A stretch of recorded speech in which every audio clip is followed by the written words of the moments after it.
एक यूनिवर्सिटी ने 43,000 से ज्यादा फर्जी डिग्रियां जारी। क्या झटका तो तब लगा जब अन्ना यूनिवर्सिटी तमिलनाडु का गोस्ट फैकल्टी स्कैम सामने आया। ये तो पूरे देश को हिला देने वाला मामला था। ऐसा करके इसने तकरीबन 200 करोड़ से अधिक रुपए कमाए। अगले ही दिन 82 इयर्स फाउंडेशन डे मनाया जाना था, लेकिन उससे एक दिन पहले ही दीवारें बोली थी हम गिर रहे हैं। करते हैं उस मुद्दे की जो वर्तमान में काफी चर्चा में रह रहे हैं। छात्रों का डाटा भी लीक कर रहे हैं। कुछ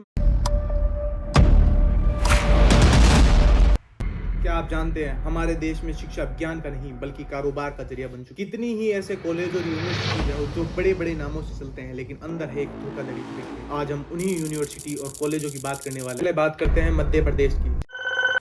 यहाँ पर कुल 729 कॉलेजों की जांच हुई और उनमें से 98 कॉलेजों में मेजर अनियमितता पाई गई। 83 कॉलेज तो ऐसे हैं जिनकी मान्यता रद्द करने की प्रक्रिया में। कुछ कॉलेज तो ऐसे मिले जहाँ पर नकली डिग्री और फर्जी फैकल्टी जैसी घटनाएं सामने आई। 3 नर्सिंग कॉलेज तो ऐसे हैं जहाँ पर बच्चे फीस दे रहे हैं लेकिन एक भी परीक्षा नहीं हो रही है। क्या यही अच्छा? अब है कर्नाटक की ओर, जहाँ पर कुल 2000 इंजीनियरिंग सीटों को ब्लॉक किया गया और बाद में अवैध रूप से बेचा गया। सीटों की बोली लगती गई जैसे कोई नीलामी का बाजार है। वीडियो में जो भी बोल रहा हूँ अपने मन से नहीं बोल रहा हूँ, सोर्स के आधार पे बोल रहा हूँ। आप सोर्स को डिस्क्रिप्शन के अंदर जाके देख सकते। इसलिए झटका तो तब लगा जब अन्ना यूनिवर्सिटी तमिलनाडु का गोस्ट फैकल्टी स्कैम सामने आया।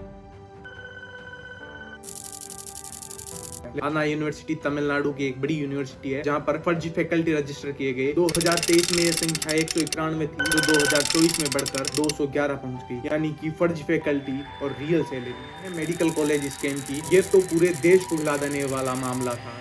सीबीआई इंस्पेक्शन रिपोर्ट के मुताबिक 40 कॉलेज तो ऐसे थे जिन्होंने रिश्वत देकर इस इंस्पेक्शन रिपोर्ट को पास करवाया। एक कॉलेज डायरेक्टर ने 50 लाख रुपए दिए, दूसरे ने 4 करोड़ और ये रुपए हवाला नेटवर्क से होकर गए। एक डायरेक्टर तो ऐसा था जिसने 75 लाख रुपए से एक मंदिर भी बनवा दिया। यानी कि घोटाले के पैसे से भक्ति का मार्ग। यही है आधुनिक शिक्षा का बाजार। दोस्तों ये सिर्फ आंकड़े ही नहीं है, उन लाखों बच्चों के भविष्य का खेल है जो इन माफियाओं ने लूट ली। अब पाकिस्तान की, जहां पर सिर्फ एक यूनिवर्सिटी ने ही 43,000 से ज्यादा फर्जी डिग्रियां जारी। हाँ, हम बात कर रहे हैं ओबजेस यूनिवर्सिटी चूरू की।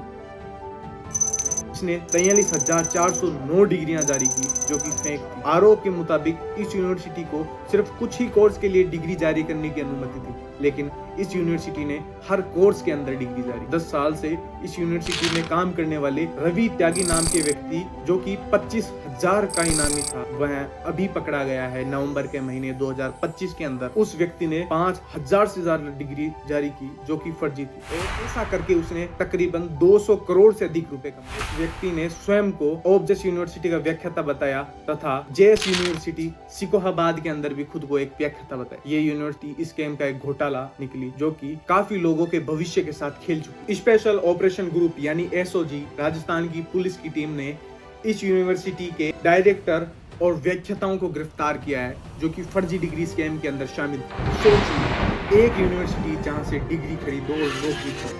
करते हैं दूसरे केस की, करते हैं जेएस यूनिवर्सिटी सिकोहाबाद उत्तर प्रदेश की। इस यूनिवर्सिटी का स्कैम भी फर्जी डिग्री स्कैम के अंदर शामिल।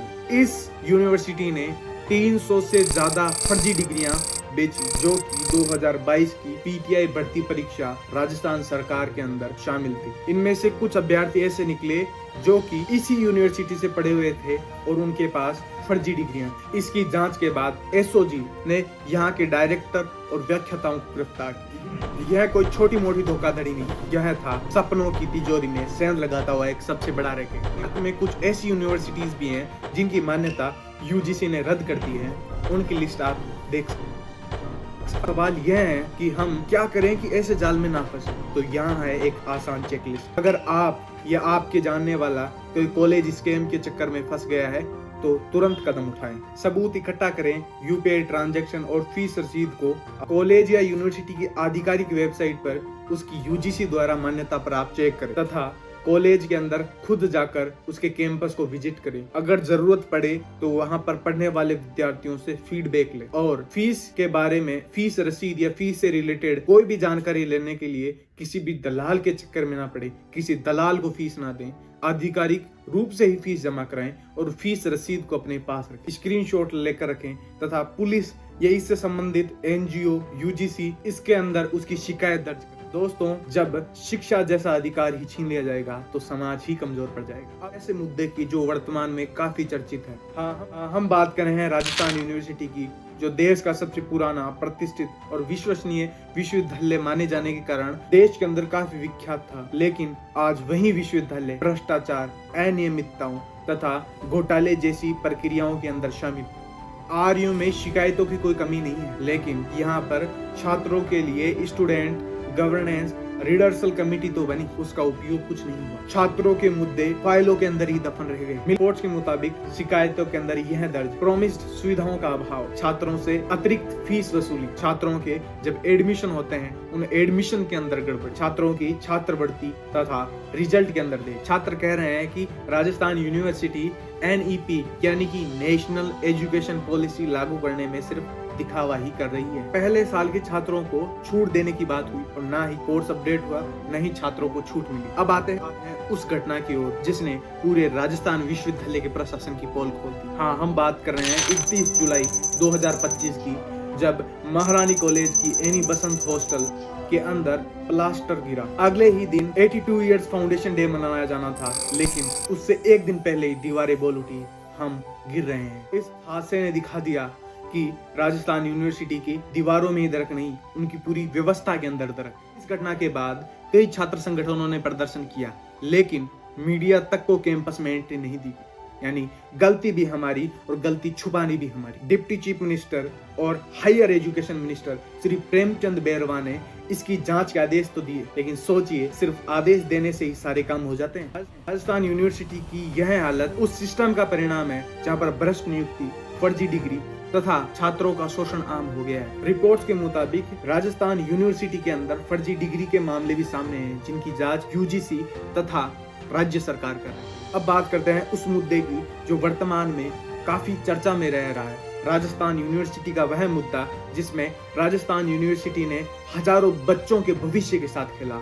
हाँ, हम बात कर रहे हैं रेवोल्यूशन के नाम से किए जाने वाले उस स्कैम की जो राजस्थान यूनिवर्सिटी बीते कुछ सालों से किए जा रहा है। राजस्थान यूनिवर्सिटी के अंदर जो छात्र अभी पढ़ रहे हैं वो या तो UPSC जैसी सिविल सर्विसेज की तैयारी कर रहे हैं या फिर वह अपने क्षेत्र के टॉपर रह चुके हैं। सोचिए दोस्तों, जिनका UPSC के अंदर ऑप्शनल सब्जेक्ट ही हिस्ट्री है, फिर भी उनके राजस्थान यूनिवर्सिटी की मार्कशीट के अंदर 0 अंक कैसे आए? नंबर आया था और इस साल भी 0 नंबर आया। मैंने RTI तक की प्रोसेस करी है, फिर भी यूनिवर्सिटी वालों ने कुछ भी मार्क्स नहीं दिए। डिग्री छोड़ने की नौबत आ रही है। घर वाले बोल रहे पढ़ाई छोड़ दो तुम लोग। अब लोगों को 0 नंबर दिए हुए। मेरे ये देखो, केमिस्ट्री में मेरे 0 नंबर दिए हैं, फिजिक्स में मेरे 1 नंबर, मैथ्स में मेरे 1 नंबर है। जो ऐसा होता है कॉपी खाली छोड़ देते हैं तब जाके 0 नंबर की पॉसिबिलिटी बनती है। हम लोगों ने पूरा लिखा है तब भी हम लोगों को मार्क्स नहीं दिए गए। सोचिए, ये सोचने वाली बात है। यह है उस राजस्थान यूनिवर्सिटी के भ्रष्ट कर्मचारियों का फल, जो कि पैसों के लिए छात्रों के भविष्य के साथ भी खेल सकता है। आप ही सोचिए, जो बच्चा 12th के अंदर 95% लेके आता है, वही बच्चा राजस्थान यूनिवर्सिटी में आने के बाद 45% से भी अधिक नहीं जाता है, जबकि वो कोचिंग से तैयारी कर रहा है और पढ़ रहा है। असली घोटाला तो यहाँ पे है, जब बच्चा रिवोल्यूशन का फॉर्म अप्लाई करता है तब उसके मार्क्स एकदम 45 से बढ़कर 75% हो जाते हैं और वो बच्चा अच्छे अंकों से पास हो जाता है। तो उसको एक सब्जेक्ट में 30 मार्क्स दिए जाते हैं, लेकिन जब वो विद्यार्थी रिवोल्यूशन के लिए अप्लाई करता है तो उसके मार्क्स 71 बढ़ा दिए जाते हैं। यानी जब वो रिवोल्यूशन के लिए अप्लाई करता है तो 41 मार्क्स बढ़ा दिए जाते हैं। सोचिए दोस्तों, अगर कॉपी चेक करने वाला पहले ही अगर उसे सही से चेक कर लेता तो उसे रिवल का फॉर्म क्यों लगाना? लेकिन असली बात तो यह है कि रिवोल्यूशन के नाम पर राजस्थान यूनिवर्सिटी पैसे ऐंठने की प्रक्रिया चालू कर लेगी। असली सोचने का मुद्दा तो यह है कि राजस्थान यूनिवर्सिटी के प्रशासन की सबसे बड़ी कमी यह है कि वे छात्रों का डाटा भी लीक कर रहे हैं। कुछ मामले तो ऐसे भी आए जिनमें बच्चों ने रिवल का फॉर्म अप्लाई किया, फॉर्म अप्लाई करने के बाद उन्हें यूनिवर्सिटी से कॉल आता है कि हम यूनिवर्सिटी के प्रशासन से बोल रहे हैं और उन्हें कहा गया कि आपके रिवल का फॉर्म आपने अप्लाई किया है, आपके अप्लाई होने के बाद आपके नंबर बढ़ा दिए गए हैं, अगर आप इतने रुपए हमारे अकाउंट में डालते हो तो आप पास हो जाओगे, अन्यथा आपको फेल कर देंगे। रिवल का फॉर्म लगाया था तो राजस्थान यूनिवर्सिटी से कॉल आता है कि वीडियो कॉल कि आपका पास दिखा देंगे। इसका बाकायदा मेरे पास रिकॉर्डिंग है, एक बार आपको दिखाता हूँ। देखिए, आप पास दिखा दिया गया, फिर भी रिवेल में है ना, मतलब रिजल्ट आया तब फेल हो गया, इसमें पास लिखा हुआ है। यानी एक विद्यार्थी के पास राजस्थान विश्वविद्यालय के कर्मचारी बनकर कोई व्यक्ति फोन कर, इससे पता चलता है कि राजस्थान यूनिवर्सिटी बच्चों का डाटा भी लीक कर रही है ताकि वह और अलग से कमाई कर। बच्चे भी पास होने की आखिरी उम्मीद में पैसे डाल देते हैं। सिर्फ होता है उनके साथ हफ्ता वसूली और डेटा लीक। राजस्थान यूनिवर्सिटी के प्रशासन ने पैसे ऐंठने के लिए क्या क्या नियम निकाल दिए। एक दिन कमेटी बनाकर ऐसा फैसला लिया गया जो कि हजारों बच्चों के भविष्य के साथ खेल गए। हाँ, हम बात कर रहे हैं नॉट प्रमोटेड स्कैम की, जहां पर 2025 में लगने वाला नियम 2024 के बच्चों के ऊपर अप्लाई कर दिया गया, जिसके अंदर अगर किसी बच्चे के फर्स्ट ईयर के अंदर अगर बैक आ जाती है तो उसे अंतिम वर्ष के अंदर पूरा करने से पहले, अगर चाहे उसके अच्छे मार्क्स आए चाहे बुरे मार्क्स आए, उसे नॉट प्रॉम्प्टेड दिया जाएगा, उसके भविष्य के साथ खेला जाएगा। आरयू के इस मुद्दे पर जब कई छात्र संगठनों ने विरोध किया तो इस शांतिपूर्ण विरोध का उन्हें क्या फल मिला। 19/11/2025 को राजस्थान यूनिवर्सिटी के प्रशासन ने उन पर पुलिस द्वारा लाठीचार्ज करवा दिया।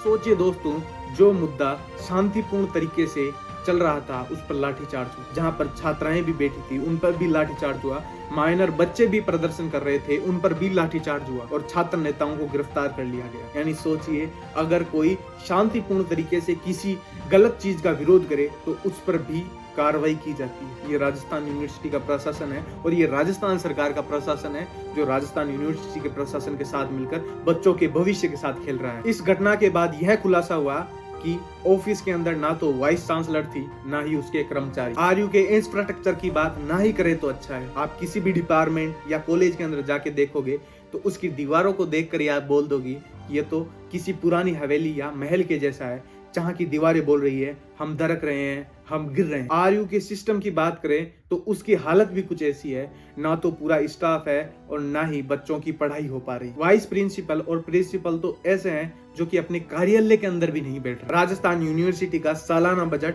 350 करोड़ से 450 करोड़ आता है। सोचिए दोस्तों, वह जाता कहाँ पे? या तो जाता है किन्हीं अधिकारियों की जेब में या जाता है इस प्रशासन की जेब में। आप किसी भी डिपार्टमेंट को जाके देखोगे तो आपको पता चल जाएगा आते कहाँ पे है। फिर भी सोचिए दोस्तों, नेक की रैंकिंग के अंदर राजस्थान यूनिवर्सिटी को A+ की रैंकिंग थी। अगर हम आज नहीं बोले तो फिर कभी नहीं बोल पाएंगे। बच्चों के पास सिर्फ टूटी दीवारें और गिरी हुई शिक्षा व्यवस्था के अलावा और कुछ नहीं रहेगा, इसलिए जागरूक बनना जरूरी है। जय हिंद, जय भारत।